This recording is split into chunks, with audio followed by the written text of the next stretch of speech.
Olá meus amigos, eu sou Jefferson Araújo e esse é mais um vídeo do canal Última Verdade Presente. O que acha da teoria da volta de Jesus em 2027? Bom, essa conclusão vem a partir de algumas interpretações de citações de Ellen White sobre os 4.000 anos e os 6.000 anos. O problema é que a interpretação é bastante equivocada, e digo isso com toda segurança, porque quando você analisa os escritos de Ellen White, por exemplo, sobre os 4.000 anos, ela diz que durante 4.000 anos a raça humana foi enfraquecida pelo pecado, diz que por 4.000 anos as cerimônias apontaram para a morte de Jesus, e ainda fala também que durante esse mesmo período Satanás operou contra Deus. Então é muito difícil você concluir se esses 4.000 anos terminaram com o nascimento de Jesus, com o batismo dele, com a morte dele. Não há precisão. Sem contar que é possível que Ellen White tenha simplesmente arredondado o tema, o que é muito mais provável. Portanto, é muito temerário, não há embasamento sólido para você querer dizer qual foi a data precisa do cumprimento dos 4.000 anos. Esse é o primeiro equívoco. Já tivemos alguns cristãos que, partindo desse pressuposto, entenderam que Jesus voltaria em 1996, levando em consideração o tempo do nascimento de Cristo. E agora as pessoas levam a interpretação para o tempo do batismo de Jesus no ano 27. Um outro problema está em relação à questão dos 6.000 anos. Ela fala dos 6.000 anos usando várias expressões diferentes. Por exemplo, ela diz que por 6.000 anos Satanás estava lutando contra Jesus. Diz que durante quase 1.000 anos. Em outros lugares ela usa o termo durante 6.000 anos. Tem a fé edificado sobre Cristo. No outro lugar, através de 6.000 anos, incessante transgressão do homem tem trazido doenças. Então veja como ela varia a aplicação do termo 6.000 anos. Em algumas citações dá a entender que eles já se cumpriram, outros que eles ainda vão se cumprir, em outro lugar que eles estavam a ponto de se cumprirem.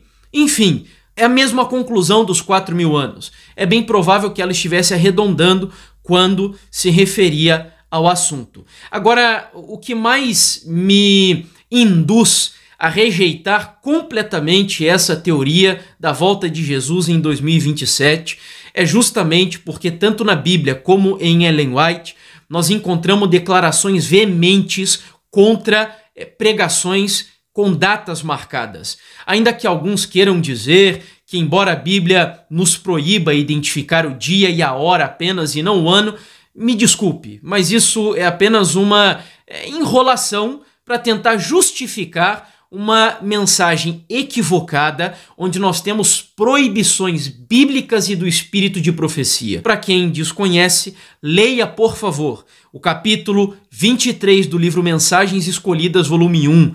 Ali ela faz várias advertências quanto ao perigo de marcação de datas. Eu me lembro aqui de um hoje dissidente chamado Christian Silva, lá da Argentina, e na época ele começou a pregar data para o decreto dominical, dizendo que o decreto viria em março do ano de 2011, se não estou equivocado. E ele chegou a dizer na ocasião que se a marcação falhasse, que ele poderia ser taxado como um falso profeta. Sabe o que aconteceu? O decreto dominical não saiu, mas qual foi a conclusão que ele chegou? Diz ele que os estudos estavam baseados nos escritos de Ellen White e que então, se o decreto não se cumpriu em março de 2011, Ellen White era uma falsa profetisa. E ele até hoje chama Ellen White de Jezabel e diz que ele é o Elias que denuncia a Jezabel dos dias de hoje. Inclusive incentiva os seus seguidores a queimarem os livros de Ellen White. Você entende o absurdo? É muito perigoso quando eu começo a seguir mensagens que contrariam aquilo que está claro na Bíblia e nos escritos do Espírito de Profecia. Sobre o assunto de marcação de datas, a maior lição que eu tirei para a minha vida, além dos textos da Bíblia e de Ellen White, vem de Guilherme Miller. Apesar dele ter anunciado o advento de Jesus Cristo para 1843 e depois 44, quando Joshua Himes perguntou a ele qual seria a nova data, então, de expectativa para o segundo advento, olha que resposta fenomenal que ele deu para o seu amigo.